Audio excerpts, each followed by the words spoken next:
Еврорадио.FM. Вітаю, гэта прамы эфір Еўрарадыё. У студыі для вас працуе Міхай Сільін. Адразу бы хацеў бы нагадаць, што нас можна не толькі слухаць, але і глядзець у такіх сацыяльных сетках, як ВКонтакце, Фейсбук, Аднакласнікі і на сервісе ў YouTube. Калі вы глядзіце нас у YouTube, то просто зараз ставце лайк, цісніце на званочак, каб не прапускаць все наши новые відэа.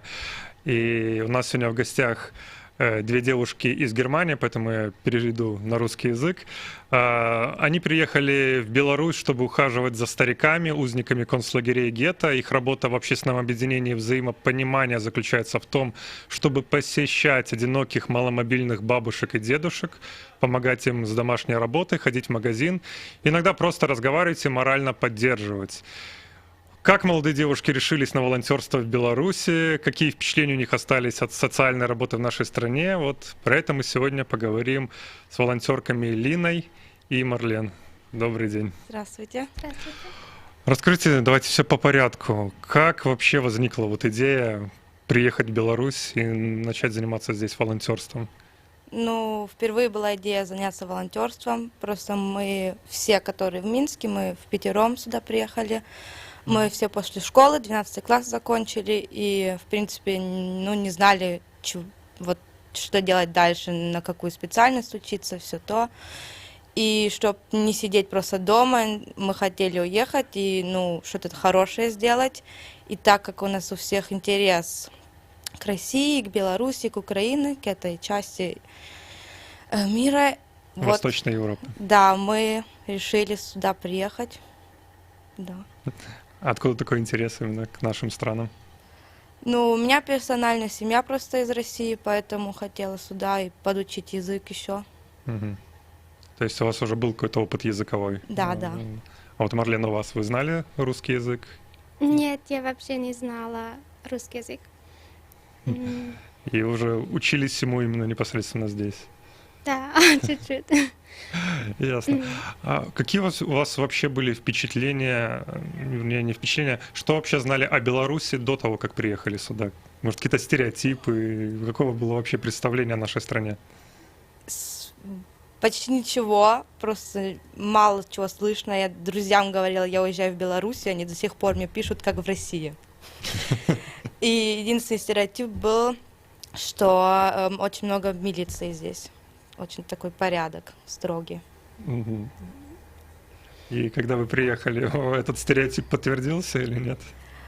Подтвердился, но быстро превращается в нормальную ситуацию. Я уже не замечаю. Хотя если приезжают гости ко мне, они замечают, что много милиции здесь. Вы ухаживаете за старыми людьми, которые бывшими узниками концлагерей, гетто. Почему именно вот такая узкая специальность именно ухода за такими людьми? Или, может, у вас был какой-то опыт до этого в Германии ухода за ними? У нас, ну, мы здесь работаем с организацией взаимопонимания, но изначально мы приехали с организацией немецкой акции искупления мира. И у них нацелена работа, потому что они, ну, из-за немецкой истории, поэтому вот эта вот узкая специализация, ну, настрой на вот Вторую мировую войну и например, вот поэтому мы хотим помогать именно бывшим узникам. Но в Германии у вас был какой-то опыт ухода за стариками? Вот. У меня нет. А вот у вас, Марлен? Тоже нет. Просто такая тема у многих, как бы, ну, как сказать, многие люди, возможно, для них такая табуированная тема является как это ухода именно непосредственно за людьми, потому что вам, наверное, в чем именно заключается ваш уход? У вас есть какая-то как медицинская помощь или нет? Нам нельзя делать медицинскую помощь, так как у нас нет образования, мы ничего не знаем об этом, как там мыть их, например, и все то. Вот мы вот чисто по базе, вот как внуки приходят к бабушкам, в принципе. То есть у вас такого какого-то, ну, то есть вы не моете, у вас такого нет конкретно. У вас есть что-то какой-то уход по дому, как я понимаю. Да, да. Что еще, например, вы делаете? Мы ходим в магазин для них, или в почту надо, или еще куда-то надо зайти. Шмотки иногда покупаем им, письма пишем для них или читаем, беседуем много с ними, готовим, может быть, что-то. Ага. Когда вы приехали, вы уже, как я понимаю, год находитесь здесь. Да, точно. За это время вот сколько вот с каким количеством стариков вы работали? У нас у нас две бабушки у каждой, и вот с ними вот целый год мы работаем. Ага, Мы то есть у вас какие-то меняем. постоянные, да? Постоянные, да. Мгм. А, Как устроена работа? То есть у каждого две бабушки, просто кто-то из вас хуже знал язык, кто-то лучше, кто-то вообще не знал язык.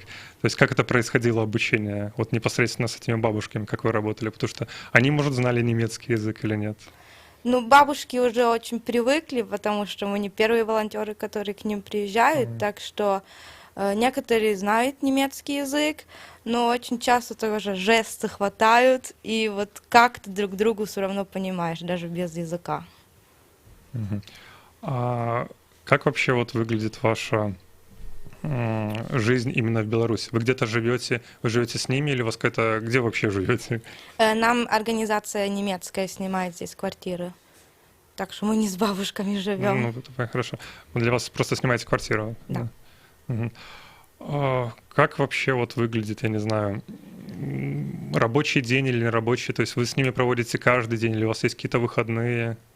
Ну, у нас бабушкин единственный проект здесь. Мгм. Мы с Марленой вместе ходим в историческую мастерскую еще. Это на территории Минского гетто, бывшего Минского гетто. И там мы историческую работу проводим. Там в архивах работаем или помогаем в мероприятиях, там для молодежи тоже, например, чтобы им историю поближе принести.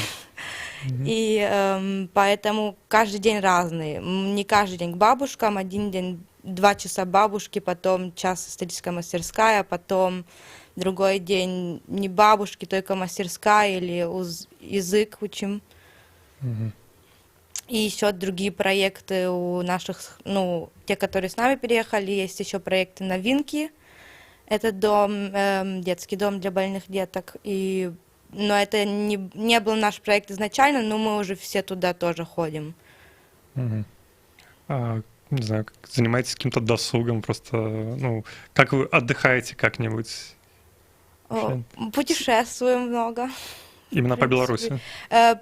По Беларуси тоже, ну, тоже там в Украину часто ездили или вокруг Минска, там, Белоруссии. Ну, а где были в Беларуси, вот, кроме Минска, за это время?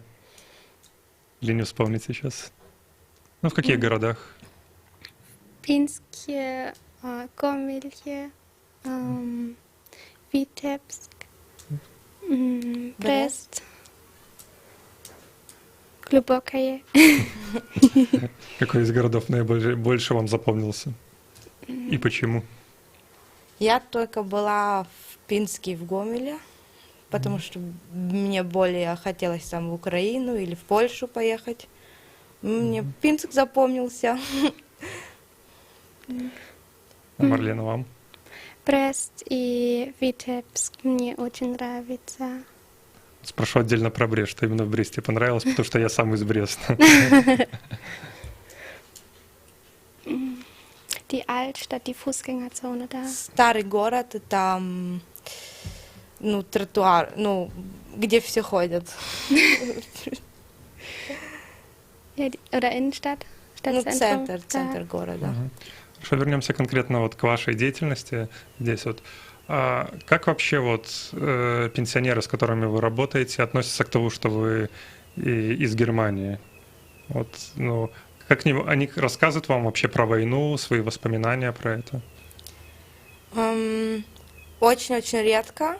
Вот, одна бабушка повторяет то же самое часто, и, ну, очень мало информации, а другая, я вижу, что ей надо было время, чтобы привыкнуть, довериться ко мне, и все больше рассказывает, но тоже вот буквально 2 предложения, и все. Но они нас не видят как вот немцы, которые которого вина это, а просто немецкие девочки, хорошенькие девочки, которые просто приехали сюда.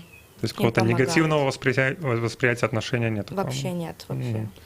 Но мало рассказывают истории? Или вы просто сами мало интересовались этим, или просто как вот... И я сама просто не спрашиваю, потому что у нас когда-то была тоже встреча с другими волонтерами, и нам вообще рассказали, что не обязательно спрашивать, потому что могут быть какие-то травмы у них, если они расскажут, вообще у них что-то в голове произойдет, так что если они хотят рассказывать, пусть они рассказывают, но они сами немного хотят рассказывать. Но интерес есть большой, но для этого у нас есть мастерская историческая, где мы вот в этом году мы очень много узнали прям про роль Минска, Белоруссии во Второй мировой войне благодаря этой мастерской. Ну, сами вы про Великую Отечественную, про Вторую мировую знали много, вот именно в контексте того, что происходило в Беларуси, или уже приходилось вам узнавать все непосредственно здесь, когда уже приехали? Именно про Белоруссию здесь, потому что, хотя мы очень углубленно учили это, проходили эту тему в школе, про Белоруссию, вот я тут столько узнала, что я вообще в шоке, что нам этого не говорили в школе. Про Белоруссию вот мало что говорили. А, например, что вам не говорили в школе, что вы здесь узнали? Что Белоруссия больше всего пострадала, в принципе. Да, это вообще был шок, потому что это ни одно слово не указывало нигде в Германии, никто не говорил это нам в школе. Всегда речь идет там Россия, Германия, а Белоруссию вообще посерединке забыли. Интересно. Вот. Хорошо. А почему все-таки, хотелось бы вернуться непосредственно к вашим историям, почему все-таки решили сразу после школы сюда поехать? Просто обычно у нас после школы идут поступать в университеты. Почему вот вы решили заняться волонтерством? В принципе, это самое лучшее время после школы идти, вот этот вот год перерыв. Вот мне просто вот школа, я ужасно ненавидела школу, мне нужен был обязательно перерыв.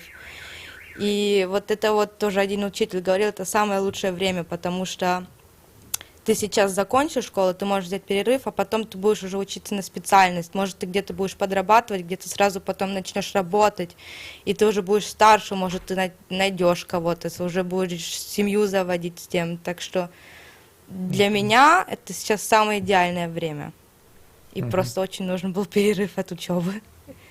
Марлен, у вас аналогичная ситуация?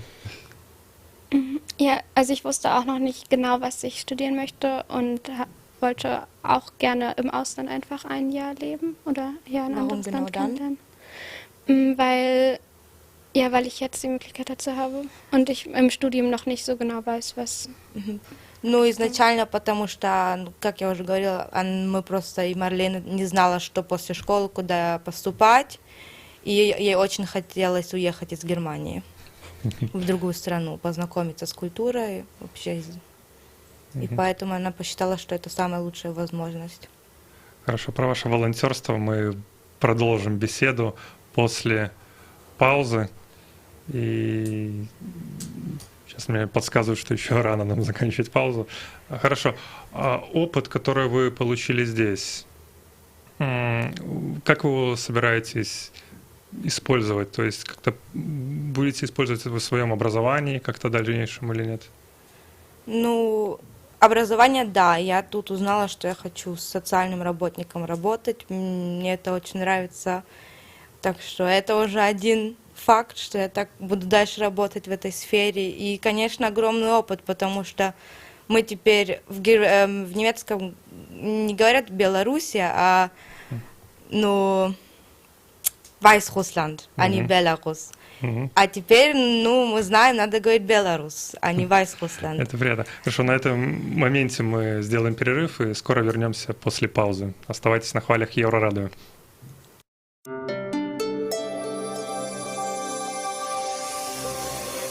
Єврорадіо. Новини – наша справа.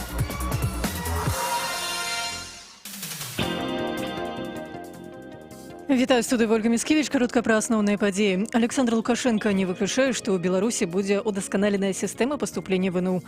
Пры гэта ён заявіў сёння падчас сустрэчы з міністрам адукацыі Ігорам Карпенкам. Кіраўнік дзяржавы падкрэсліў, што галоўнае, каб у дзіцяці былі веды. Калі ведаў няма, ніякія балы не дапамогуць. Александр Лукашенко прызнаўся, што стал задумвацца пра неабходнасць удасканальвання сістэмы паступлення ВНУ пасля размоў з бацькамі дзяцей і са сваімі сваякамі. Дадаў, што ў канцы года збярэ вялікую нараду, прысвечаную адукацыі. Павел Якубович працуе ў міліцэйскай газеце «На стражы», інфармуе газета «Наша Ніва». Былы галоўны рэдактар газеты «Беларусь сегодня» уладкаваўся ў штат міліцэйскай газеты. Якубович кажа, што узначальвае грамадскі савет пры МУС і збіраецца пісаць па гэтай тэматыцы. А я нагадаю, што галоўным рэдактарам СБ Павел Якубович быў з 1995 года. Вызвалены быў ад пасады ў лютым летась. Яго замяніў Дмітрый Жук, кіраўнік Белты. Хакеіст Алексей Цярэшчанка не будзе выступаць за мінскае «Дынама». Пра гэта спартовец паведаміў у Інстаграм. У жніўні 38-гадовы ветэран вярнуўся ў беларускі клуб, у яго быў пробны кантракт. Генеральны дырэктар клуба Дмітрый Баскаў тады казаў, што ў Цярэшчанка гэта прафесіянал здольны павесці за сабой, што цяпер асабліва важна для каманды, у складзе якой шмат моладзі. Аднак неўзабаве было прынята рашэнне яшчэ амаладзіць склад мінскага «Дынама». Да таго ж каманда няўдала выступае і прайграе ўсе матчы. У сувязі з правядзеннем у Лідзе фэсту «Лід-бір» беларуская чыгунка пусціць дадатковы цягнік «Мінск-Ліда». Ольга Міцкевіч, служба інфармацыі.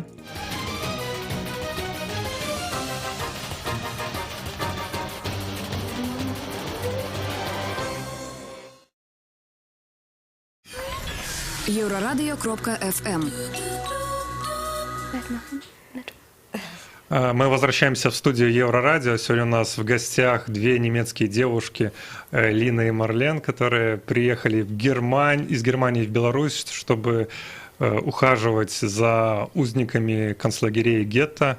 И про их волонтерство, которое продолжалось более года в Беларуси, мы сегодня и разговариваем, пытаемся узнать их впечатления и чем девушки будут планировать заниматься после этого.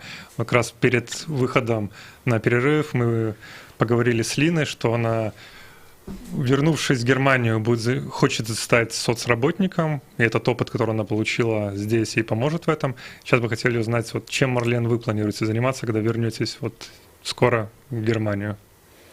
Also ich hatte das schon vorher geplant, dass ich halt in die Richtung Ingenieur was machen will.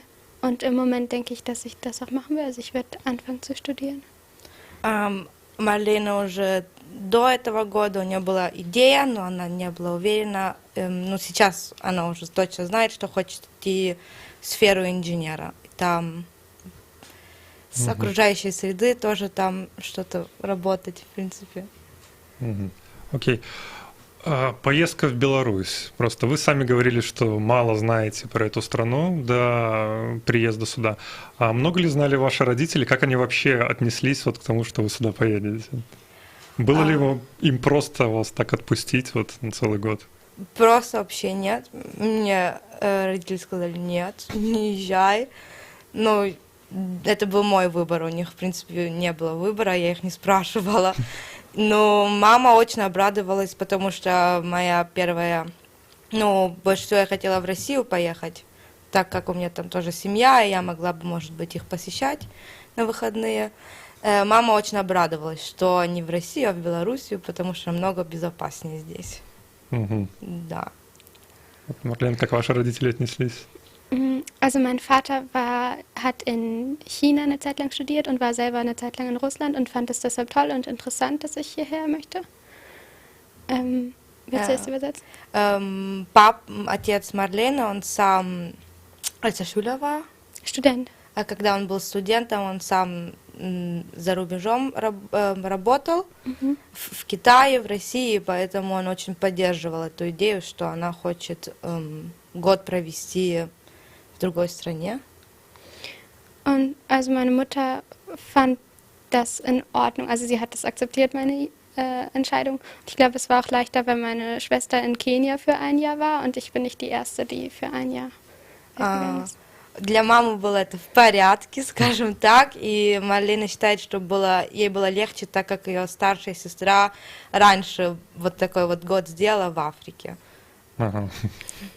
Ну да, все-таки выбор между Беларусью и Африкой. Окей.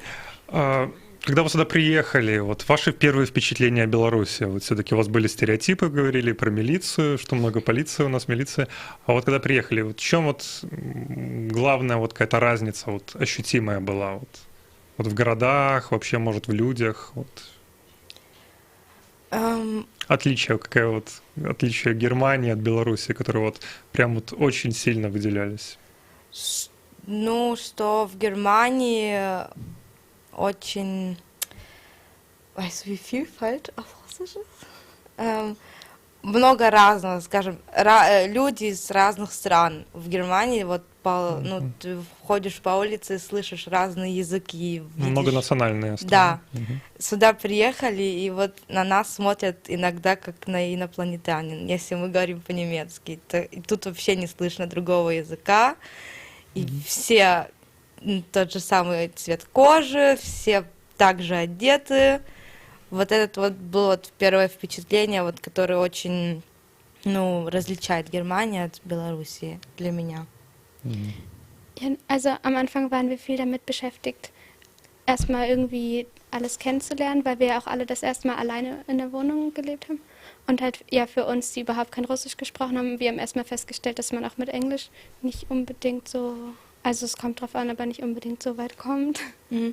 Марина говорит, для нас, ну, это вообще было очень, ну, первый раз такая ситуация, мы первый раз уехали от родителей, живем сами по себе, еще мы в стране, где они не понимают язык вообще, и никто не понимает английский, так как мы привыкли, английский это главный язык за рубежом, мы учим это в мире вообще. В мире мы учим это в школе, а сюда приехали и с английским, ну, никак, в принципе.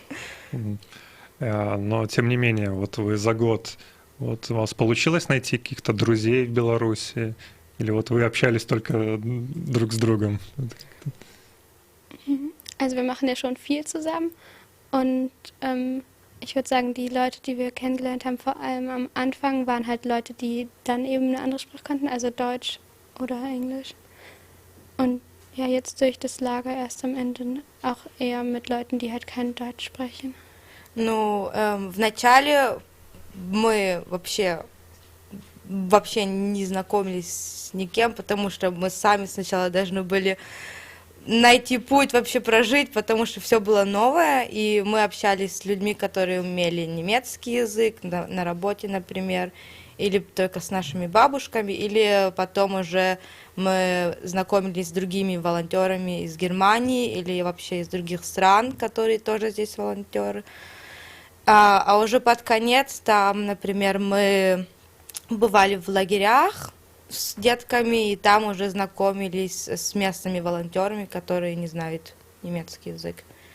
Или там клуб немецкого языка, там познакомились с людьми, с белорусами. Вернемся, давайте вот к этим вот к бабушкам, за которыми вы ухаживали. Вот все-таки, наверное, за этот год вы привыкли к ним, как-то вот будете скучать, вот все-таки уезжать, вы как-то договорились, что будете с ними связь поддерживать, возможно. Вот как они отреагировали на то, что вы уезжаете? Вот. Ну, конечно, очень уже такая связь, очень грустно уезжать. Еще мы не попрощались, это еще на завтра и послезавтра оставили. И одна бабушка тоже сказала, мы будем плакать, Лина. И, ну, очень-очень грустно, но они привыкли к этому. У них каждый год это вот приезжает кто-то, они привыкают и потом уезжают. Ну, я бабушке это говорю. Приедет другая девочка, она вам тоже будет помогать, то. И, конечно, хочется держать связь, но другим волонтеркам тоже хотелось, и вот эта бабушка жалуется, они мне обещали писать, но не писали. Ну, мы все это знаем, мы где-то знакомимся с кем-то, говорим, да, мы будем писать друг друга, потом ты возвращаешься в свой мир и уже все, не пишешь. Но мы собираемся когда-то, наверное, точно приехать сюда опять, может быть, в следующем году уже и к ним в гости пойти. Не в качестве волонтеров, а просто как приехали в гости, как туристы. Да. Ясно. Давайте еще про ваши впечатления о Беларуси. Все-таки, ну, сказали, что люди мало знают английский язык, а все-таки, кроме языка, какие еще у вас впечатления вот о людях? Вот в чем разница между, не знаю, может, молодежью вот, белорусской и немецкой? Also es ist sehr unterschiedlich. Es gibt wie in jedem Land Leute, die eher traditionell sind oder eben Leute, die sehr viel offener sind. Очень, ну, по-разному, конечно, как везде. Есть здесь люди, которые открыты и очень ищут тоже, ну, знакомство нашему, но есть те, которые вот, ну, не очень этого хотят, или тоже молодежь, которая консервативная. Это просто у нас редко встречаешь в Германии консервативных людей или вообще молодежь, которая... Но здесь еще вот эта вот традиция, вот, ну, ты только выезжаешь из дома родителей, если ты уже замужем. Вообще наш хозяин квартиры спрашивает постоянно, не замужем мы или тут нормально это так рано выходить. У нас нет, мы заканчиваем учебу, там работу находим, потом уже все это. Вот это вот большая разница, например. Именно консерватизм в том, что вот создают семьи слишком рано у нас. Не слишком рано, ну, раньше, чем немцы, скажем так. Und auch so das soziale Jahr oder sowas gibt es ja überhaupt nicht. И вот волонтерство, вот что тут, вот это, многим это вот не понять. Вот спрашивают нас, что мы тут делаем, и потом мы отвечаем, мы волонтеры, а потом, а где вы учитесь? И нам всегда нужно объяснять, мы не учимся, мы вот чисто волонтеры тут. И вот это вот просто в Германии это очень-очень популярно, и все знают, соцгод, понятно. Тут это для многих вообще новое что-то. И тем более после школы, а не после универа. Нам тут читатели задают вопросы. Сейчас многие интересуются. Просто самые известные группы немецкие музыкальные — это «Рамштайн» и «Токио Хотел». Спрашивают, какую музыку вы слушаете, и ходили ли в Беларуси вы на какие-нибудь концерты, возможно? На концерты не ходили. Возможно, фестивали какие-то, нет? Eher von so kleineren Gruppen dann eher, aber da wüsste ich jetzt nicht den Namen. Не, ничего такого. Мы ходили, когда бы заканчивались Олимпийские игры там на Немие, мы там ходили на этот концерт. Если можно... Это европейские игры. Европейские, да, если можно это назвать концертом. Слушаем, ну, тоже немецкую, английскую музыку, русскую я люблю. Но «Рамштайн» и «Токио Отель» мы не слушаем. Это наши стереотипы. Да, мы это уже часто слышали в этом году, «Рамштайн». Хорошо, тут еще вопрос задают про белорусскую кухню.